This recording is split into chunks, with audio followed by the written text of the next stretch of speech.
Hi guys, how are you? I hope you will be fine. Welcome to your own YouTube channel DSC Classes 59. तो guys आज मैं आपके लिए जो video लेके आया हूँ वो आपके लिए बहुत ही ज़्यादा इम्पोर्टेंट होने वाली है, क्योंकि बच्चा पूरा 9th पढ़ लेता है, पूरा 10th पढ़ लेता है, लेकिन उसको एक बात क्लियर नहीं होती कि इर्रेशनल नंबर क्या होते हैं, यानी अपरिमेय संख्या क्या होती हैं। उसको हमेशा कन्फ्यूजन होती है किसमें, इर्रेशनल नंबर में।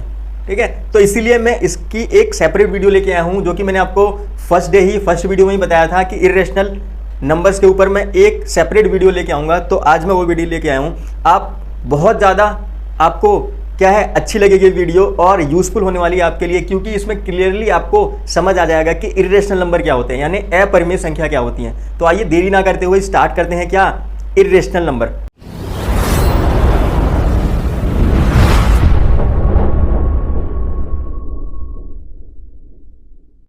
ठीक है, सबसे पहले देखो इर्रेशनल नंबर है क्या। देखो, इर्रेशनल नंबर तभी अस्तित्व में आते हैं जब हमारे पास फ्रैक्शन है। अब फ्रैक्शन हमारे दो पार्ट में डिवाइड हो जाते हैं। तो मैं एग्जांपल के साथ लेके चलूंगा। फ्रैक्शन मान लो, एक फ्रैक्शन हमारे पास 2/5, दूसरा फ्रैक्शन हमारे पास 10/3। अब ये दो तरह के हो जाते हैं, एक हो जाते हैं हमारे टर्मिनेटिंग, दूसरे होते हैं ये नॉन टर्मिनेटिंग। ठीक है, जिसे बोलते हैं हिंदी में शांत और इसको बोलते हैं अशांत। तो हमारे पास फ्रैक्शन दो तरह के हो जाते हैं, एक टर्मिनेटिंग, एक होता है नॉन टर्मिनेटिंग। अब देखो, हमारे पास एक फ्रैक्शन है ये 2/5, दूसरा फ्रैक्शन है 10/3। समझ आ रहा है। अब देखो, हम डिवाइड करते हैं, अगर इसको ऊपर वाले को हमेशा अंदर रखते हैं, याद रखना, चाहे वो छोटा हो चाहे बड़ा, ऊपर वाले को डिवाइड करते समय हमेशा अंदर रखते हैं। ठीक है, तो अगर हम इसको क्या कर रहे हैं, डिवाइड कर रहे हैं, तो कितना आ रहा है ना, पहले 0 आ गया, देन हमने पॉइंट ले लिया तो कितना आ गया 0.4। तो इसका मतलब क्या हुआ, ये पॉइंट के बाद ये डिवाइड हो गया पूरा, यानी पॉइंट के कुछ डिजिट बाद ये पूरा क्या हो गया, डिवाइड हो गया। तो इसका मतलब क्या है, 2/5 क्या है, एक टर्मिनेटिंग फ्रैक्शन है। ठीक है, 2.5 क्या है, एक टर्मिनेटिंग यानी शांत दशमलव भिन्न है। ठीक है, तो डिवाइड करते हैं 10/3, तो ये कितना आएगा, ये 3 जा 9, 1 फिर 0 लिया, यानी पॉइंट लगा दिया, 0 लिया, 3 फिर 9 फिर 0 लिया, 3 फिर 9 फिर 0 लिया, फिर 3। तो इसका मतलब क्या है, ये डिवाइड नहीं होगा। समझ आ रहा है। तो डिवाइड नहीं हो गया तो ये क्या हो गया, नॉन टर्मिनेटिंग। समझ आ रहा है, यानी अशांत, यानी जो पूरा डिवाइड नहीं होता है वो क्या होता है, नॉन टर्मिनेटिंग। जो कुछ डिजिट के बाद पूरा डिवाइड हो जाता है वो क्या होता है, टर्मिनेटिंग होता है। ठीक है, समझ आ रहा है। अब देखो, नॉन टर्मिनेटिंग हमारे दो तरह के होते हैं, एक नॉन टर्मिनेटिंग रिपीटिंग, एक है नॉन टर्मिनेटिंग नॉन रिपीटिंग। ठीक है, एक होता है टर्मिनेटिंग रिपीटिंग, एक होता है नॉन टर्मिनेटिंग नॉन रिपीटिंग, यानी हिंदी में बोलते हैं इसको अशांत अनवसानी आवर्ती, अनवसानी आवर्ती। ठीक है, अनवसानी आवर्ती यानी अशांत अनवसानी आवर्ती बोलते हैं इसको। ठीक है, और इसको बोलते हैं अशांत अनवसानी अनावर्ती।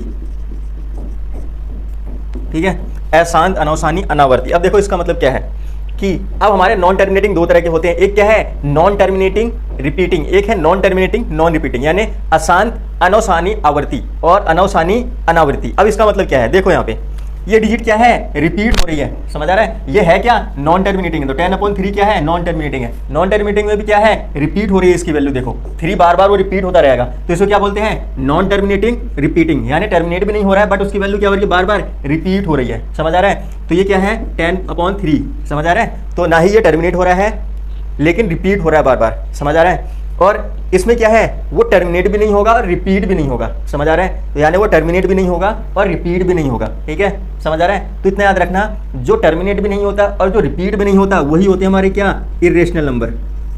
ठीक है, इर्रेशनल नंबर यानी अपरिमेय संख्या है। समझ आ रहा है।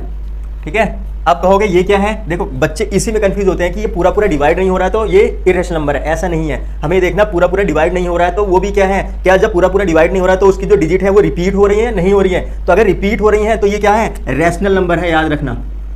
ठीक है, रिपीट है तो क्या है, ये एक रैशनल नंबर यानी परिमेय संख्या है। ठीक है, समझ आ रहा है। तो नॉन टर्मिनेटिंग, नॉन रिपीटिंग वो क्या है, इररेशनल होती हैं। नॉन टर्मिनेटिंग, रिपीटिंग क्या होती है, रैशनल नंबर होते हैं। समझ आ रहा है, ये तो हमारे रैशनल है ही, ठीक है, यानी ये तो हमारी परिमेय संख्या है ही, ये परिमेय तो है ही, और ये भी परिमेय है, लेकिन ये अपरिमेय है। ठीक है, याद रखना। तो कोई भी ऐसा डेसिमल या ऐसा फ्रैक्शन जो नॉन टर्मिनेटिंग, नॉन रिपीटिंग हो, वो क्या होता है, इररेशनल। अब कहोगे सर वो कौन कौन सी चीज़ें होती हैं, जैसे अंडर रूट की जितनी वैल्यूज होती हैं, under root 2, under root 3, under root 5, under root 7, under root 8, ये सब क्या है, इरेशनल नंबर है। ठीक है, क्यों, क्योंकि ये रिपीट नहीं होती, यानी रिपीट नहीं होती और टर्मिनेट भी नहीं होते। ठीक है, जैसे इनकी वैल्यूज आएगी 0.1, 0, 1, 0, 1, 0, 1, 4 टाइम्स 0, तो यहाँ पे रिपीट नहीं हो रही। देखो एक बार 1 0, फिर 2, फिर 3, फिर 4, ये डॉट डॉट, और 0.1, फिर 0, 1, 1, 0, 1, 1, 0, 4, 1, तो ये क्या है, इरेशनल नंबर होते हैं। ठीक है, समझ आ रहा है। रैशनल में क्या आएंगे, 0.3333, ये रिपीट होते रहते हैं। ठीक है, 0.4747474747, ये क्या है, ठीक है, इरेशनल नंबर है। समझ आ गया कि इरेशनल नंबर कौन से होते हैं, अंडर रूट की सारी वैल्यू इरेशनल होती हैं, और पाई भी क्या है, एक इरेशनल है। ठीक है, अब मैं एक बात की बात बताता हूँ, ये आपको हर कोई नहीं बताएगा। ठीक है, अब आपको पता है कि पाई की वैल्यू क्या होती है, 3.14 होती है या 22/7 होती है। ठीक है, अब तुमसे कोई पूछे कि पाई क्या है, रैशनल है या इरेशनल, तो क्या है, पाई क्या है, एक इरेशनल नंबर है। अब कहते हैं पाई की वैल्यू 3.14 या 22/7 है, ये रैशनल है या इरेशनल है। ठीक है, तो ये क्या है, रैशनल नंबर है, याद रखना। ठीक है, तो पाई क्या है, एक इरेशनल है, लेकिन जो पाई की वैल्यू रखते हैं वो रैशनल नंबर होता है। क्यों, क्योंकि इरेशनल की हम एग्जैक्ट वैल्यू नहीं काउंट कर सकते, इसलिए हमने इसके अप्रोक्स यानी लगभग में इसकी वैल्यू को हमने 3.14 या 22/7 रखा है। तो हमने इसको रैशनल बना के, क्योंकि इसकी एक्चुअल वैल्यू हम फाइंड आउट ही नहीं कर सकते। ठीक है, तो पाई क्या है, इरेशनल है, लेकिन पाई की जो वैल्यू है ये रैशनल होती है, याद रखना। क्योंकि रैशनल को क्या है, हम हमेशा P/Q की फॉर्म में लिख सकते हैं, तो इसको हम लिख रहे हैं, इरेशनल को हम नहीं लिख सकते। ठीक है, तो इसलिए क्या है, वो इरेशनल नंबर होता है। ठीक है, समझ आ रहा है। दोबारा रिमाइंड करवा देता हूँ, फ्रैक्शन हमारे दो तरह के होते हैं, या डेसिमल दो तरह के होते हैं, एक टर्मिनेटिंग, नॉन टर्मिनेटिंग। टर्मिनेटिंग हमारे क्या है, कुछ डिजिट बाद वो डिवाइड हो जाते हैं पूरे पूरे, तो क्या है, टर्मिनेटिंग होते हैं, उसको हम रैशनल बोलते हैं। नॉन टर्मिनेटिंग दो तरह के हो जाते हैं, एक तो डिवाइड भी नहीं होते और सेम वैल्यूज आती रहती है, एक तो डिवाइड भी नहीं होते और वैल्यूज भी सेम नहीं आती। तो डिवाइड होते रहते हैं और वैल्यूज अगर सेम आती है तो वो नॉन टर्मिनेटिंग रिपीटिंग है, यानी वो एक रैशनल नंबर होते हैं। अगर वो डिवाइड भी नहीं हो रहे हैं और रिपीट भी नहीं हो रहे हैं तो वो क्या होता है, इरेशनल नंबर होते हैं। ठीक है, नॉन टर्मिनेटिंग, नॉन रिपीटिंग। तो समझ आ गया। अब मेरे हिसाब से आपको बिल्कुल भी इरेशनल नंबर में कोई भी कंफ्यूजन नहीं होगी। उसके बाद भी आपको कोई कंफ्यूजन है आप पूछ सकते हो, और वीडियो को लाइक, सब्सक्राइब और शेयर करो।